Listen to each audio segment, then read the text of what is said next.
Hey, good morning, everyone. I just want to do a really quick lesson on a company that I used to work for, Schlumberger, and I actually worked for them in two instances. I started out there as an engineer, software engineer, and then I got into accounting and finance, and then I rejoined them in San Antonio in their pressure pumping division, which is all the fracking and all that stuff. So, I really do actually have fond memories. I would say my first role with them starting in 2007 was my favorite one of my corporate roles, to date. I think the one that I'm currently in, though I'm part-time, the people are great, the culture is good, but, in between I've had, difficult experiences. And it's, again, like if you know my channel, it's not anyone's fault now that I know kind of the way the world is. This is kind of the point of this video as well. It's like, what was a very, prestigious company to work for, at least here in Houston, treated its people well. They had, I remember they did golf outings when I was there in my first stint with Schlumberger. They would do a lot of sort of employee relations kind of events and, all that kind of stuff. And so, obviously as the economy gets worse and worse, which I feel is happening, the culture changes, and it's, I go to this website called The Layoffs, and I like to kind of keep track of Schlumberger just because I have experience, like I said, knowing when it was in its better days. And even when I joined in 2007, there were layoffs the next year because of the housing market crash and all that. But even at that time, it still wasn't that bad. It obviously wasn't great or perfect or anything, but, even in the midst of that, it was still manageable. But when I rejoined, you could sense that it was very, very tense because I was there in 2014, and that's when the oil downturn happened, and then layoffs were happening a lot. The company changed completely. Being a almost 100,000 employee company dropped, I can't remember what the number was, but it might have been at least like a third of its staff at one point. So it's gone back up through mergers and acquisitions, but there was a lot of cuts happening, and so I actually ended up joining Amazon around that time, kind of coincidentally. But this post was kind of a good summary, of what's going on in the corporate world, and it's infecting even companies like Schlumberger that once had, good corporate culture, or at least decent corporate culture. So the title is called the 12-Step Program, the AA 12-Step Program for OFS, Oilfield Services. Transfer in a new VP, director, or president. Seek someone without any real knowledge about the business industry. Try to pick one who failed everything else so far, but knows people. So this is what's going on, really. A manager is not going to hire somebody beneath them that's like a gunner, going to do really well and all that. They just want someone who will follow along and fail but try hard, so then the manager looks better. So this is the strategy, again, when times are tough. Creativity, and results and all that are not the most important thing. It's job security. Pay this guy a lot of bonus to turn the ship around, but only pin it onto soft initiatives instead of actual revenue. This way, no one can hold you responsible. Very true. Again, like I said, they don't actually want to succeed. They just want to talk in circles and, just discuss, a better future kind of thing and not actually implement it because, like I said, that threatens the job security of the people above them. Sell or mothball all your revenue-generating assets. So this is related to the next point as well. Lay off anybody with knowledge and skill. And so, my second round at Schlumberger, I kind of was, again, doing what I do. I try and change things and all that. And I was kind of enthusiastic, to rejoin and, potentially end my career there, which is what I wanted to have initially my entire career at Schlumberger. But, I wasn't doing any rocket science, but I didn't know at that time that this was the culture. So, I was kind of, isolated, and all that kind of stuff. I didn't have a performance plan or anything there, but, I kind of was getting the vibe, people were like, don't try and change anything, just leave it alone, and just keep kicking the can down the road and blend in, and that's difficult for me to do. But it looks like it's happening, it's like people who are actually like, working, trying to change things, improve things, they won't succeed in an environment like this. Again, it's not any individual's fault. It's just when, times are tough and, jobs are, fewer and far between, and, job security is rare or non-existent.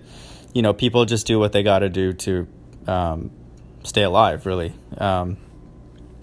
Pay retention bonuses to useless brown-nosing staff and anybody who does not generate any value. Again, like I said, innovation and creativity and efficiency and all that, really you can't even talk about them, much less do them. You can't be like that person. And the problem is once you do it once or twice, you're known as that person who has that in you, and then you'll be labeled that guy, or girl, and then it's bad for you. Like this point says, lay off anybody asking questions or contesting anything possible. So, you can't be like that because, like, again, your manager is your boss. Is your is the one who governs your experience in the company and what you're allowed to do and not do. And it's like that is your experience in the company, is whatever your boss wants. You have to align to that because, again, if you were to like report to somebody else and that other person finds out that, you were constantly trying to change things or not aligning to your boss, why would they want you to report to them? They're just going to be like, this person's a troublemaker. So you really almost have to do, obviously if it's unethical, that's a different thing. But even in some cases, you will have to do that, even if it's mild, you have to fully align yourself with your boss, and even if that means your boss wants you to kind of play dumb. Hold higher market forces responsible for no revenue and switch to the business model of AI and Internet of Things without any real financial justification. It's true, even in a company like Schlumberger, which is deemed to be, in the dark ages and stuff, obviously like oil is very sophisticated. They're using a lot of, technology and engineering and physics and chemistry and stuff. And then it looks like more and more they're going to this artificial intelligence and Internet of Things and making, smart rigs and, all these different technologies. And, there is, even in a very sort of labor intensive field like the oil and gas, it looks like, they're being, infused and injected and almost required to kind of align themselves to this Internet of Things movement. Bottom feed, bid and win on work that no one else is willing to do and lose lots of money. Outsource work to whomever you sold your assets to. Assign a highly paid team to acquire the competition and, of course, lay them off too. This is actually happening. They've acquired so many companies, and so mergers and acquisitions generally is bad for both companies, really, but more the company who's being acquired, because obviously they're acquiring them, and then there's redundancies, there's some synergies that they're going to utilize, and then they don't need as many people. Rarely does the company that's been acquired operate purely independently like it was before. So there's typically layoffs associated with that M&A. Attend job fairs to fake you have openings, but still hire a few otherwise. You have no one to fire soon. This is also true. We've seen this. Like, there's a lot of these job postings are not real.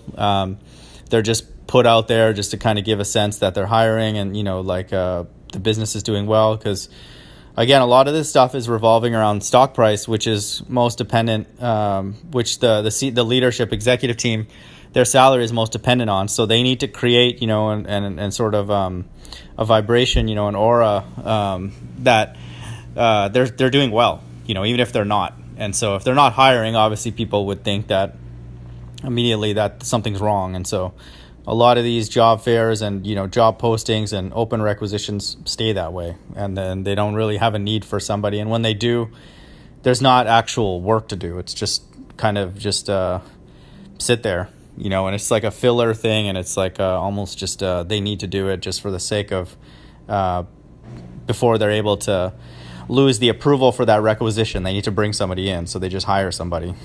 And then so there is a notion, and I've seen this really in every role, where they create big teams. A manager will create big teams, have a big footprint in order for, like, if something were to happen, or downsizing were need to happen, they would be able to then say, oh, I can cut costs by removing this number of people and all that. So they kind of sort of add fat, on purpose. And then when things get tighter, then they have room to like trim down, but it's not themselves, obviously. And then they can basically use that team to like have people sort of fight amongst themselves. They need more drama. They need a reason to be there.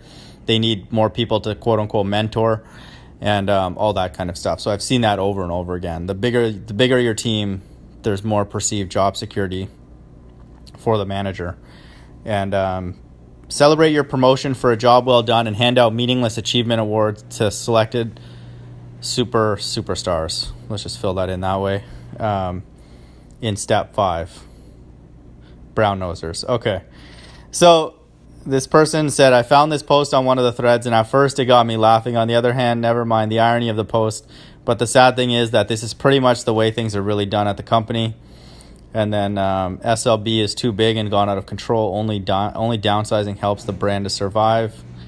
Make an SLB legacy person run bits, drilling tools, geoservices, and watch him worm his way around the BS scenarios, blaming external forces for lack of success. Yeah, they do. They're getting KPI crazy. I've noticed that just being in accounting and finance. This is the Schlumberger way, the dumb way, and all that kind of stuff. So it's amazing, how much a company can change really in just 10 years. And again, I was just watching a stat from I think it's like the leader in education. I want to say like Nancy DeVos or something. She was talking about the student debt crisis that's going on and just how much in the last 10 years the student debt has increased, hockey stick upwards from the last 30 or 40 years. And so, really with the way that this system has been the last 10, 20 years, it's been inflated, and there's just a lot of, problems and all that. And then there just needs something to sort of prick the bubble, and whatever that bubble is first, whether it's GE, tanking to zero or needing a bailout, or GM, like I said in past video, is laying off a bunch of people. Deutsche Bank, if they have a lot of derivative exposure, all these different things that could be the sort of canary in the coal mine, as people say. It could be any one of those things. It could be just, student debt, just defaults and all that. It's going to be interesting to see how this plays out. But, this 12-step program is pretty consistent with what's going on in the corporate world. Again, it's not the fault of an individual company. It's just the natural result of what happens when people have either real, job insecurity or perceived job insecurity. And in my opinion, it's very, very real because, the companies are not actually acting in any kind of logical way. It's just like talking in circles. It's just chaos. It's just creating clicks and, just removing the undesirables. So, okay, hope everyone's doing well. Bye.